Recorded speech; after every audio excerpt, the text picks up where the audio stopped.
chef here, 4 cookbooks down, roughly about 100 recipes in each cookbook. There's one recipe that people still stop me for all the time. I just love your smoked salmon lasagna recipe, Tom. Right. Unbelievable. I know. Smoked salmon lasagna is the only recipe that Michaela contributed to the 4 cookbooks, and it's the one that everyone loves the most. Right. Yeah, smoked salmon lasagna. Like, honestly, when I first heard about it, I was like, really? Really? But actually, it's super tasty, super delicious, really easy to make, and is a real firm favourite for many, many households. It's in the old Kitchen Suppers cookbook, if you've got it. Some of you've got it. Like every other recipe that Sweden, Norway, Denmark, the Scandies do, it's got dill in it. Of course. Of course. I mean, of course. We love a bit of dill. Yeah, no, you do. Yeah. You really do love a bit of dill. So Michaela's going to be cooking this, and she's going to be making her famous bechamel sauce as well. She loves to make bechamel sauce. Yeah, because you can't buy the bechamel sauce, can you? You have to make it from scratch. This This is like with a chef. Oh, Yes, I will try. Oh yeah, but we don't have any cloves or bay leaves, so we just have to pretend. that's a shame. In case any We're gonna famous make it chefs are simple. watching. Yeah. Okay. Good luck. Well, thank you very much, chef. And I'm going to be filming with Axel, so I'm quite nervous myself. Good luck. Okay, so I truthfully have no idea how I landed myself in this situation. I will give it my best shot. You want a glass of wine with that, wifey? Yeah, that would be good actually. I'm definitely having one after this. I'll need one by then. What have we got here? Very easy. Got some baby spinach, which is straightforward. You just buy them as they come in a pack. There's probably about 160 grams or something like that there. Got 1 leek, finely chopped, very easy. 2 onions. I've got a fork with a little bit of garlic on it, and I'll tell you why that is in a second. Got all the ingredients that I will need, I think. I've got for the bechamel sauce, the milk and the butter and the flour. We're going to put this all together, so I need my dill, yes, the smoked salmon, grated some cheese, and of course the lasagna. So there we go, pretty straightforward. I'm going to start by wilting down the spinach and doing the leek and the onion, and we'll take it from there. Let's see. Okay. And action. So I've obviously put this pans and pot on, added a little bit of olive oil, and I'm now just going to put the spinach in to this big pot here, just like that. It's important that it's hot. Have a little trick there, which is obviously one that my husband has taught me. Put a garlic on a fork, and then you actually need to stir it in the pot, and as it gets hotter, the scent of the garlic will actually go into the spinach. It's a really good trick, and I've actually used it ever since you told me. And it does actually bring a lot of flavour to things like this. I'm going to put a little bit of salt in there as well. Okay, and we're just going to let that wilt down. This is where I would probably cook it a lot more, and I think Trust me, it's cooked. you would probably. Please trust me, it's cooked. Okay, we'll take it off. Okay. Just to get everything out of the pot. I usually just use one of these sieves or something just to drain off the excess liquid, and you can just sort of stay there in the sieve and just let it all sink down. Meanwhile, got this other pan on, very hot. Again, just going to put all the leeks in. Okay, and the onions. See, I've just put them all in together like that. Okay, and then we just let that cook a little bit. Okay, put again a bit more. Bit of salt, a bit of pepper.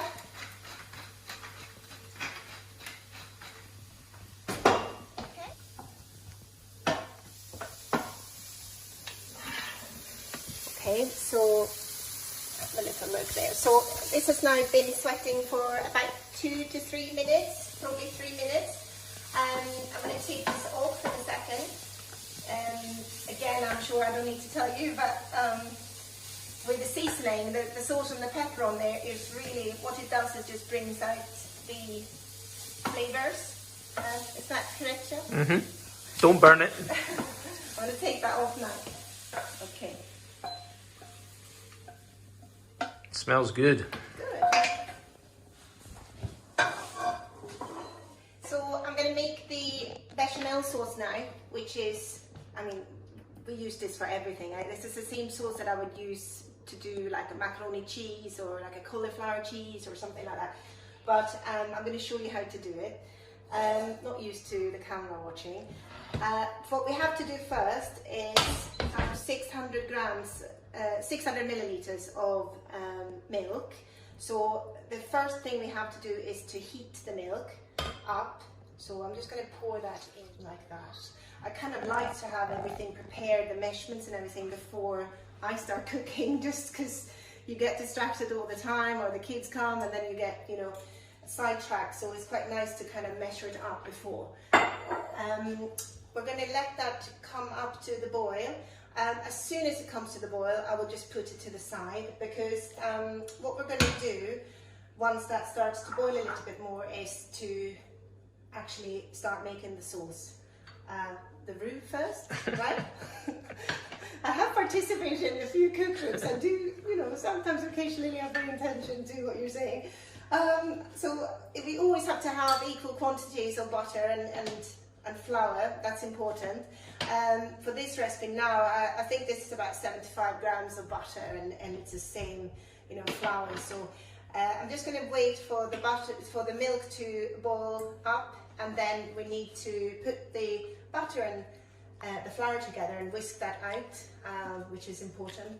Traditionally, with the milk there, that's where we would add the onions studied with, and infuse it, and infuse it. That would obviously have gone into the milk. That's quite right, Chef. Thank you. I forgot about that bit. So let's see. We'll put this together in just a second. I'm keeping a close eye on the milk. We have had a few accidents in the past, haven't we? Yeah. Quite important. It goes so quickly, doesn't it? We just need to wait for that to come up to the boil, but I think it's just about there. Once you see the first bubble, I would kind of feel that it is boiling, and I would just take it off. Okay, there we go. Great. So now we're gonna melt the butter. Let's put that in. Okay, so that's basically, there we go, it's just finished there, it's melted.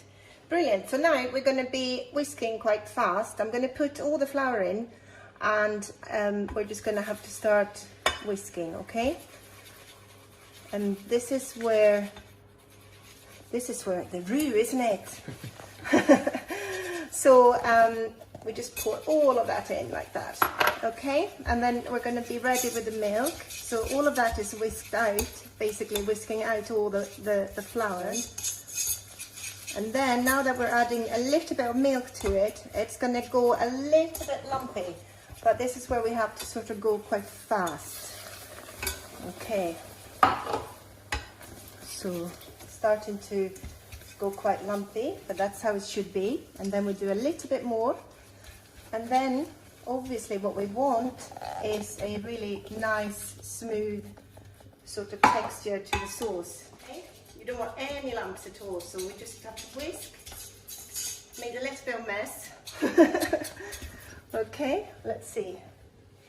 It's not so easy to pour from the pan there. Oh dear. My fault. It's coming together. So with this bechamel sauce, so, I mean, obviously, I'm sure a lot of people know, who are a lot more talented than I am at cooking, but if you add the cheese to this sauce, that's obviously a morning sauce, and it's just kind of a very useful thing to do for pasta. Or you're showing off now. You're like it's like an Escoffier lesson. Look at the mess. I'm like, dear. Okay, so that was the last bit of the milk. So let's see if we can get this going. Okay, let me put that in. once we feel that this is sort of a good texture, that's where I will actually season it again. Just to again bring... There's not a lump in sight. Huh? Good effort. Oh. See, this is not anything I'm used to doing. Dear, it's quite stressful this, isn't it? With the camera watching. Oh. Okay, a bit of salt. Okay.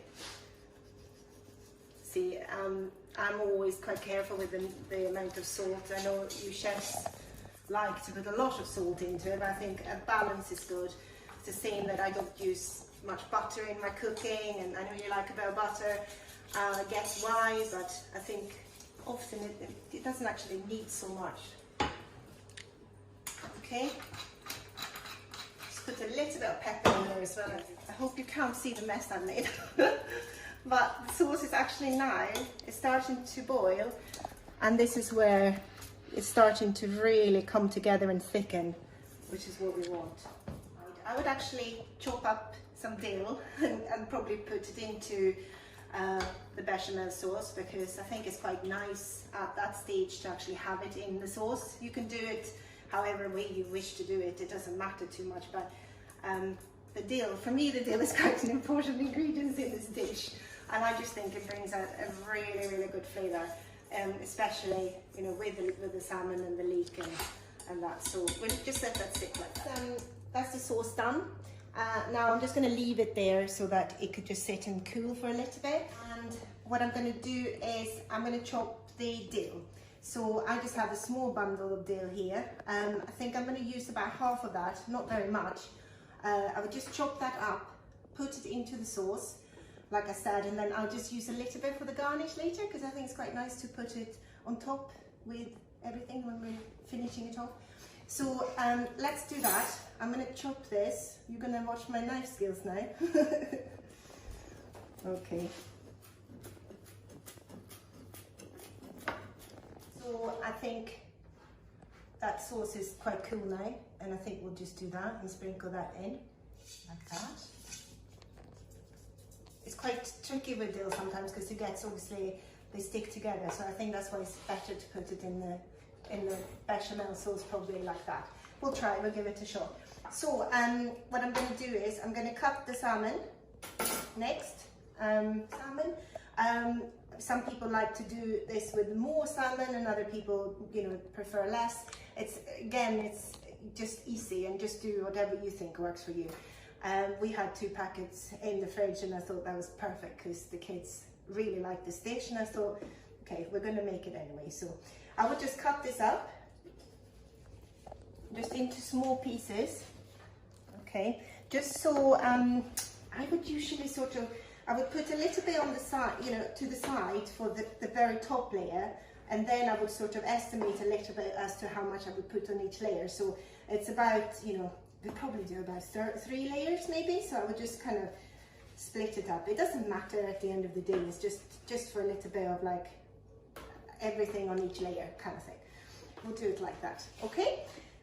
Next, I think we're going to start, we probably put the bechamel sauce in first, and I think we slowly start to build up the lasagna.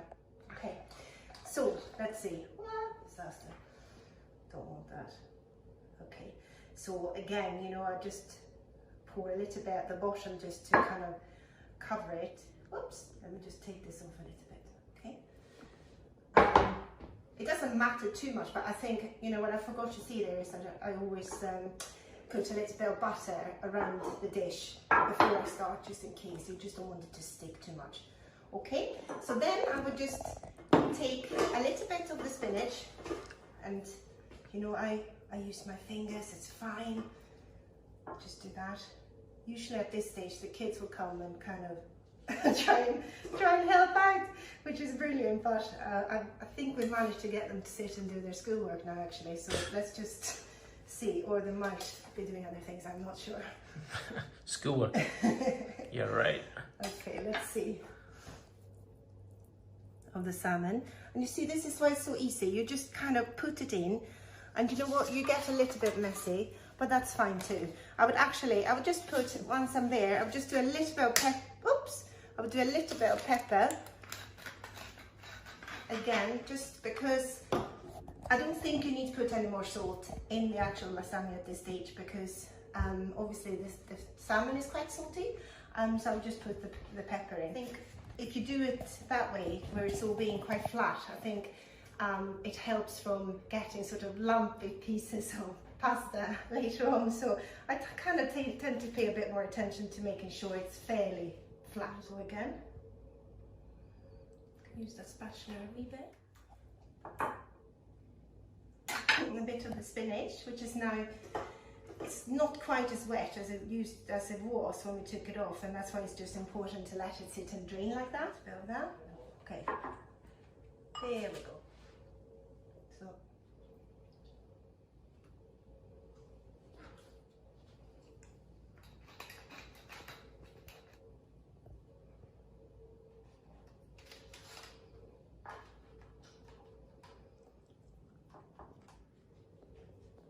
I would keep a little bit of the bechamel sauce back, just so that we can cover the top layer. It's getting very thick now as it's sitting, but that's totally fine. It's just like, we'll just get it. We'll do that just to have sort of that sauce on the top. Cheese, I would take whatever you have in the fridge really, like Parmesan or cheddar. I've just got cheddar, just grated it, very straightforward. I would just kind of mix it in a little bit. Even if you have a bit of, you know, the leek and the spinach left, it's totally nice to have that actually at the top there, so that kind of peeks through a little bit. So I just wash my hands. I don't like touching the dill if I have like salmony fingers. So I'm gonna just do that, you know, a little bit of dill on the top. Right? Good. I'm gonna put that in the oven.